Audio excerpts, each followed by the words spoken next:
que todas as expectativas que se tinham em relação à reforma agrária não iam ser cumpridas, né? Então, as alianças que o governo foi tecendo, tudo, então isso foi um fator de grande decepção. E aí o que acontece? Eles começam a trabalhar com o que é possível, né? Sempre lembrando do pior cenário, que é não ter nenhum governo que sequer não cumpre o que prometeu, mas um governo alheio, um governo de oposição, né, que é o que seria hoje, né?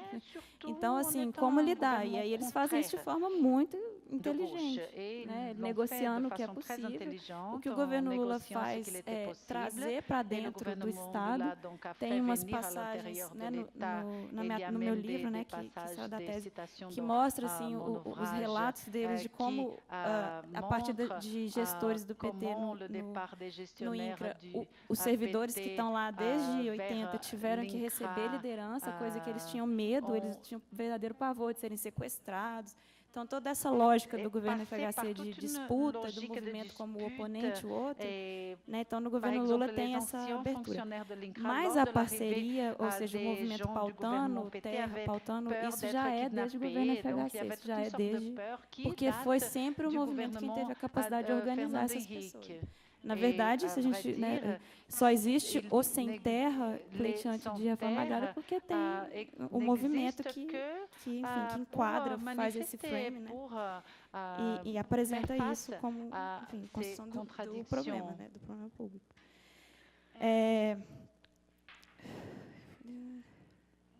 Já passou 15 minutos? Não, né? Combien de temps? Combien de temps est-ce que j'ai? Laisse-moi voir ici.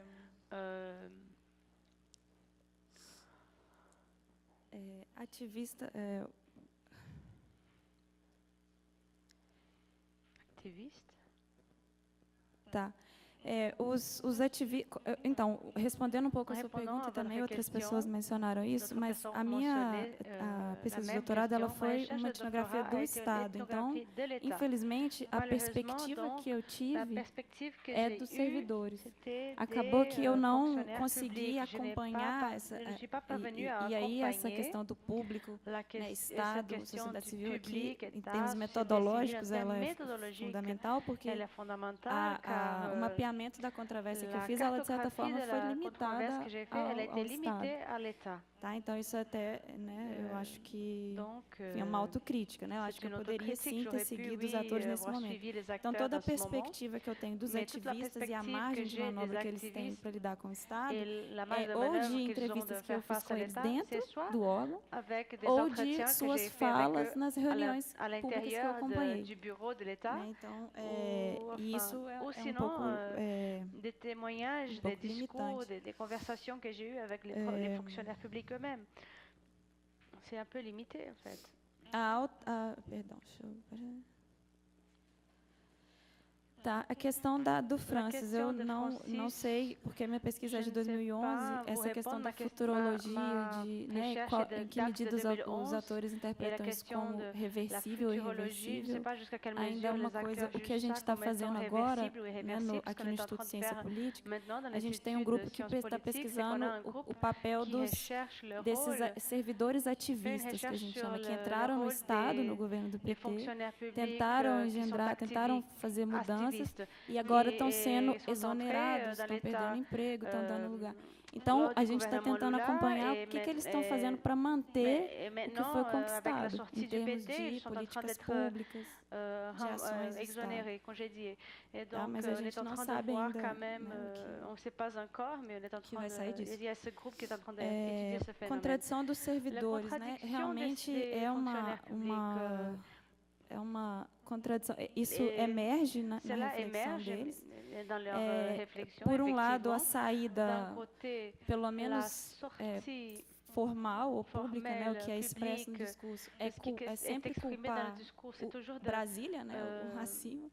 Então, assim, eles têm plena consciência que o movimento tem uma posição muito crítica em relação ao INCRA, mas eles terceirizam eles dizem, olha, a gente está fazendo nosso trabalho, mas se Brasília não mandar carro, a gente não tem condição de ir no campo. Né? Então, é um jogo que eles fazem, né? Assim, de lidar com essa situação. por outro lado, né, os beneficiários, os clientes, né, os sujeitos, eles têm plena consciência do espaço de manobra que eles têm ali também. Né? Então, algumas vezes eles sabem que pressionar demais ele não vai adiantar, mas eles enfim, vão tentar fazer alguma reunião aqui em Brasília e eles usam aquilo como moeda de troca. É isso? Como une monnaie d'échange, une carte d'échange.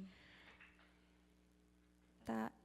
O que eu não entendi muito bem a questão de como os movimentos se posicionam em relação à institucionalização. Você pode um pouco...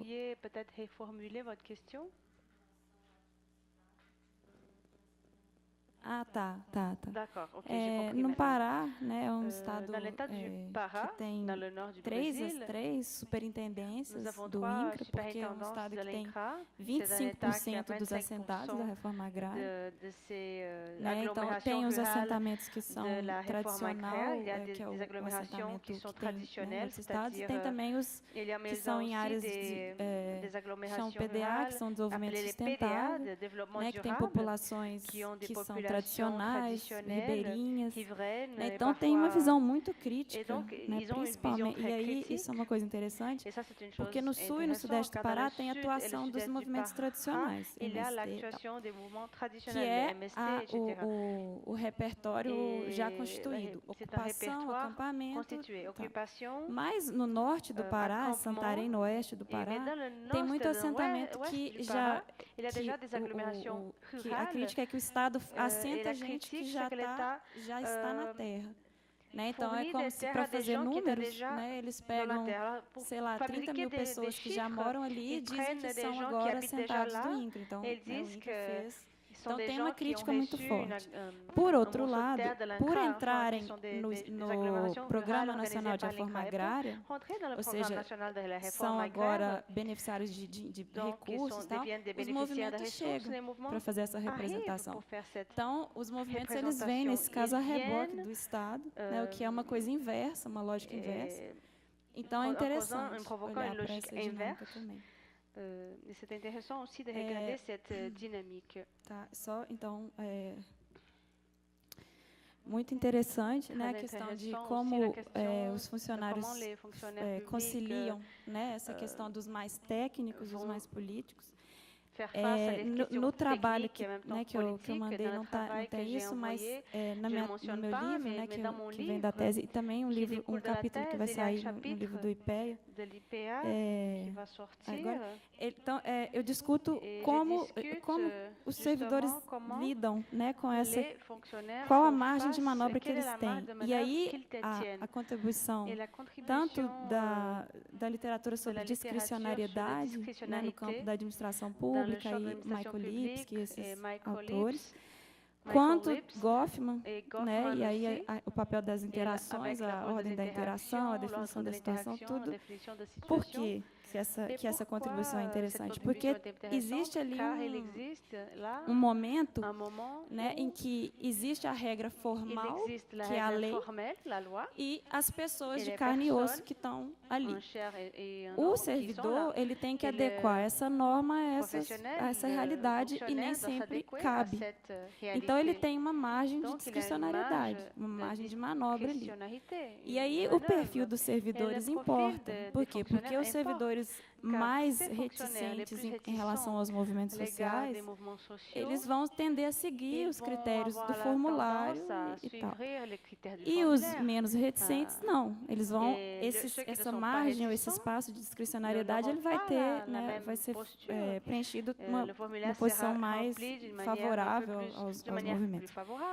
Mas o que é interessante é que o cliente ou beneficiário, né, as pessoas aí, analisando a interação, as pessoas que são beneficiárias da política, elas têm plena consciência e capacidade crítica de avaliar o perfil do servidor que está no campo, e isso é interessante, eu consegui visualizar isso nas viagens que eu acompanhei aos servidores do campo. Então, as pessoas conseguem visualizar esse perfil e adotar a questão do A e do MINA, mas elas conseguem agir de acordo com a representação que aquele servidor espera. Então, elas constroem o self, que é o self esperado por aquele servidor naquela interação. Tá? Então, por exemplo, uma situação engraçada, às vezes o servidor chega e a pessoa não mora na casa. Mas aí o que o assentado faz? Ele pega, faz um café rápido, faz um bolo, veste uma roupa caipira, que a gente chama, veste uma roupa de trabalhador rural, de camponês, e vai receber o servidor. Porque ele sabe, e aí a questão da deferência, né? O Goffman é fundamental, essa coisa do papel da deferência. Eles chamam os servidores do INCRA de doutor, porque eles sabem que se eles tiverem essa deferência, eles vão conseguir, né, mais o que eles querem. Tá? Então, eles lidam com isso, é importante ver o que eles falam e também o que eles fazem. Né? De fato, eles fazem. Eles têm formas criativas e inventivas para lidar com isso. Tá? E aí eu já emendo o resto da minha fala, né, com uma pergunta para o Daniel sobre a dimensão, porque é uma coisa com a qual eu também, é um conflito para mim também na minha análise, mas a questão da estrutura aí, né? Enfim. Pensando no mendigo, no seu exemplo, né? No meu exemplo, o assentado pobre que está lá, qual a margem que ele tem para definir a situação de interação? Ou seja, na balança do A e do Mi, né? Qual é, você falou, né, do Goffman, do Mitchell, mas qual é a capacidade que ele tem de construir o seu self naquela interação? Né? Porque para a gente que analisa políticas públicas também é relevante ver a questão da dominação, tá? Então, sem querer fazer o papel de advogado do diabo aqui, mas a questão da estrutura da dominação também é uma parte importante.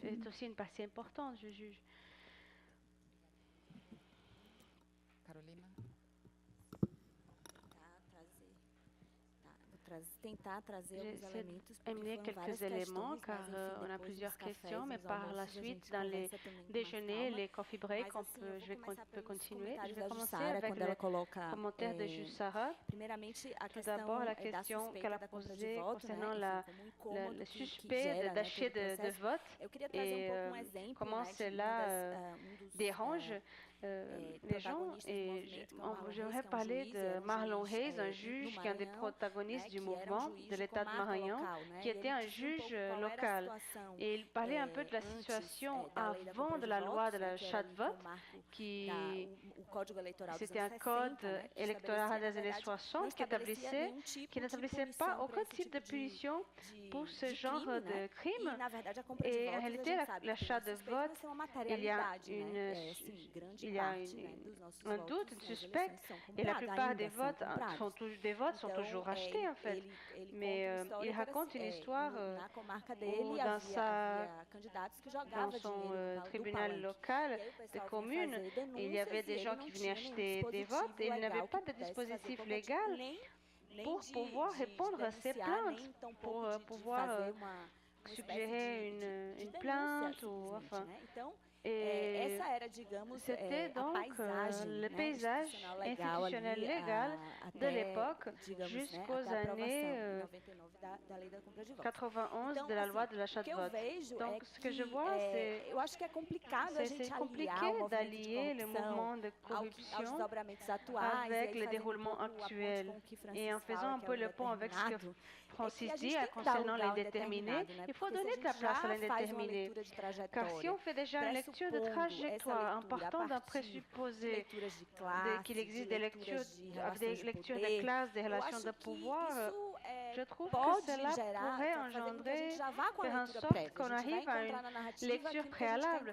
Et on va rencontrer dans la narrative ce qu'on veut rencontrer. Et la narrative du phénomène social, la tentative de la cartographie que je vois, de considérer cette dimension structurelle, car je la trouve essentielle aussi, de la partie que je parle de l'administration publique. Je ne peux pas penser que seulement en analysant des situations, sans regarder le rapport de cela avec les institutions et les constitutions elles-mêmes. Donc, comment vois-je cette relecture en soulignant les limites de notre recherche qui est terminée en 2014? Alors, tout déroulement qui a eu lieu depuis le coup de Dilma, la destitution de Dilma et par la suite l'ère Michel Temer et l'appropriation de la question de la corruption par des groupes qui en réalité défendent la purification de la politique, pour moi c'est un revers assez important et là je pense qu'on devrait continuer vraiment des études dans ce domaine. Continuer cette investigation. Continuer cette investigation. Donc, ce que je vois, c'est qu'on a un parcours et pour moi, il s'agit d'un moment déterminant. C'est lorsque Dilma gagne les élections, je ne sais pas si vous vous rappelez, lorsqu'elle faisait son discours, elle dit que sa priorité sera la réforme politique. Elle assume en ce moment-là un discours qui était le discours du mouvement. Et elle dit, ça c'est mon agenda du mouvement associatif qui vient des années 80 et je ne suis pas d'accord que ce soit un mouvement de classe moyenne. Alors, ce qu'on a vu dans les recherches et dans les expériences, c'est qu'il y avait dans le milieu de ces gens, il y avait des gens des communautés plus démunis, il y avait des juges, il y avait des gens de l'Église, des leaders de l'élite de penseurs brésiliens, enfin il y avait. Et de facto, qu'on ait un changement de direction, car comme Chateau Renaud dit, les trajectoires sont une balistique, ce n'est pas une chose linéaire et ce n'est pas une évolution droite, linéaire qui va avoir lieu. Et on va toujours rencontrer à la fin du tunnel des bonnes choses et parfois des mauvaises choses. Alors ce que je vois, c'est qu'il existe une confluence perverse et une appropriation que je trouve très intéressant de mettre tout dans un sac. Et là, on ne fait plus de distinction. Et c'est intéressant d'observer aussi que cette mise en problématisation, cette mise en problème que je vois de construction vient d'un public autour de cette question découle de la corruption électorale lors d'une discussion très importante de notre système politique. Et après les changements, on cesse de discuter cela, ce n'est plus problématisé. Et on parle de combat de la corruption à partir de quoi? À partir de accountability, d'un discours concernant la responsabilisation, la logique anglo-saxonne de combat à la corruption d'une manière plus moraliste que ce que c'était avant. Donc c'est important de mettre ça. Et on peut juste voir ces choses d'une manière panoramique. Et c'est pour ça qu'il faut faire un point entre la sociologie pragmatique et pragmatiste. Et c'est pour ça que j'ai voulu parler de ça avec ce faille. Et il m'a averti que ça ne marcherait pas, mais bon.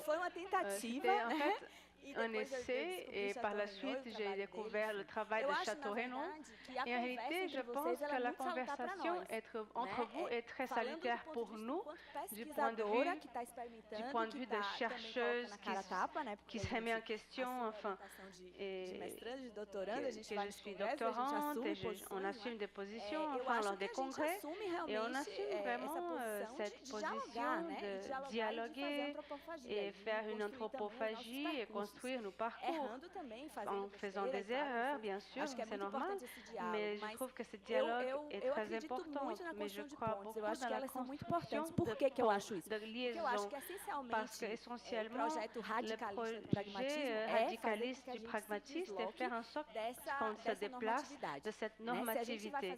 Si on va faire du pragmatisme pour faire une nouvelle normativité, je pense qu'on va se limiter. Donc, je trouve que ce que l'on fournit, cet directionnement, c'est la relation avec le phénomène. Et je pense que c'est ça qui devrait nous guider et voir la manière comment on pourrait utiliser ces perspectives analytiques pour nous approcher davantage. Et donc, j'ai vu une digression, mais maintenant, en revenant vers les questions, et pour voir pour répondre comment est-ce qu'on a choisi. Le choix, je travaille avec le statut de l'enfant et de l'adolescent depuis les années 90 et je me sens donc assez appropriée dans le sens de comprendre bien l'outil. Et la question de la corruption a été vraiment quelque chose qui est paru, surtout à partir du projet de la fiche à Limpa et les acteurs de la société civile d'un processus qui a créé une disponibilité, un dispositif qui a changé l'arène publique. Et on voulait comprendre ce phénomène. Et en commençant à travailler de la loi fiche à Limpa, on a le fil d'Ariadne nous a conduit vers plusieurs autres choses et nous a amené à travailler avec ces deux arènes. Et comme c'était deux dissertations de master qui ont impliqué des ethnographies, etc., cela nous a donné une marge pour regarder au-delà des expériences et essayer de voir si on pourrait tisser des considérations à l'égard de ces processus. Et c'est de là que c'est venu. En ce qui concerne la démocratie, Dewey n'est pas dans ce texte, mais en réalité, intuitivement, il était déjà depuis le départ, car au travail, je viens de l'administration publique, mais mon parcours a toujours été lié à la société civile. Et toujours, en tant que professeur d'administration publique, j'ai toujours défendu qu'on doit penser à l'administration publique, non seulement du point de vue du gouvernement, mais aussi à partir de cette formation, de cette intelligence collective, de cette société civile qui émerge des arènes publiques, comment peut-on comprendre la question de la création d'une démocratie? Et bon, ça fait du sens de Dewey pour comprendre ça. Et je pense que oui, il existe un rapport très clair avec la démocratie et de comprendre, mieux saisir ces dynamiques de l'enfant et de l'adolescent et le danger trop institutionnaliser les choses et se rendre un groupe, un petit club de spécialistes qui parlent entre eux et tout ce qui est dehors du club ne fait pas partie. Et comment je pourrais faire en sorte que la société perçoive que la question de l'enfant et de l'adolescent, ce n'est pas juste la question des spécialistes ou des parents de ces enfants et adolescents, mais ça va au-delà. Et étudier cela et de le comprendre a tout à voir avec le processus démocratique et qu'on fait face à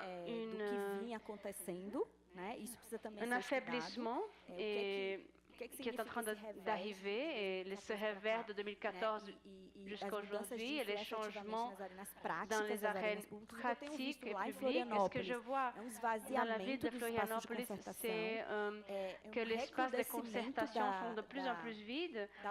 Et là, ce que j'allais dire, c'est que vous avez étudié le INCRA, par exemple, vous avez parlé de l'État, mais l'État, il y a plusieurs États à l'intérieur de l'État. Vous avez l'INCRA, vous avez des fonctionnaires qui ont une tradition de rapport avec ces mouvements sociaux ruraux, mais on a aussi, dans le cas de la plupart des mairies des communes d'ici, du Brésil, la plupart de ces des fonctionnaires publics de ces petites institutions de communes voient le PT comme la gauche et ils veulent vraiment sortir en courant. Ils ne veulent pas avoir une relation avec ces gens.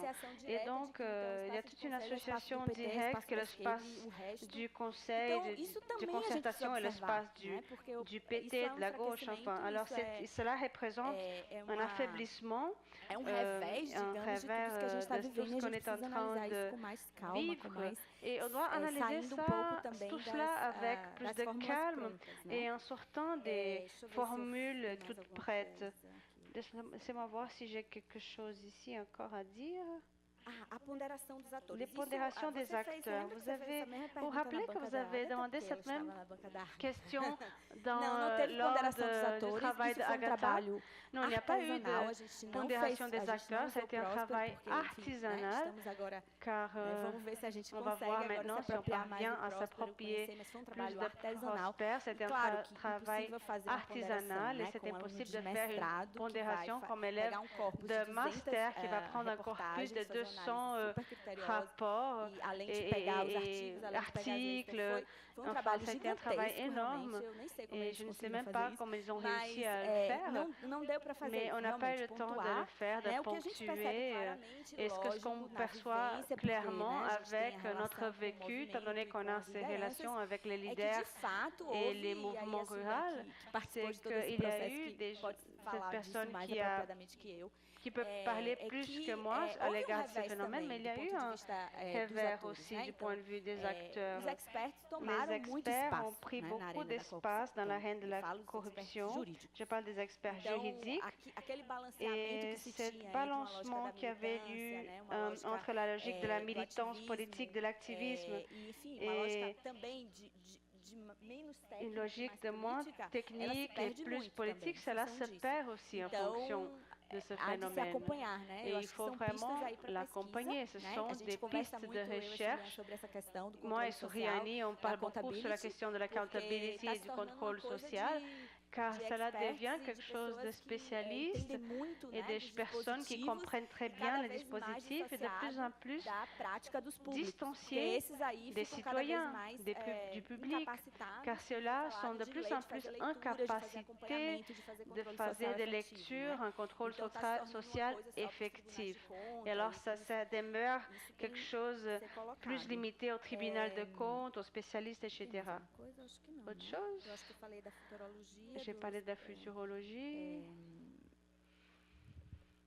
Je pense que j'ai tout répondu. Si jamais j'ai oublié quelque chose, faites-moi signe. J'aimerais vous remercier tous de l'opportunité de pouvoir dialoguer avec tous, car souvent on est dans notre petite boule lors de notre recherche et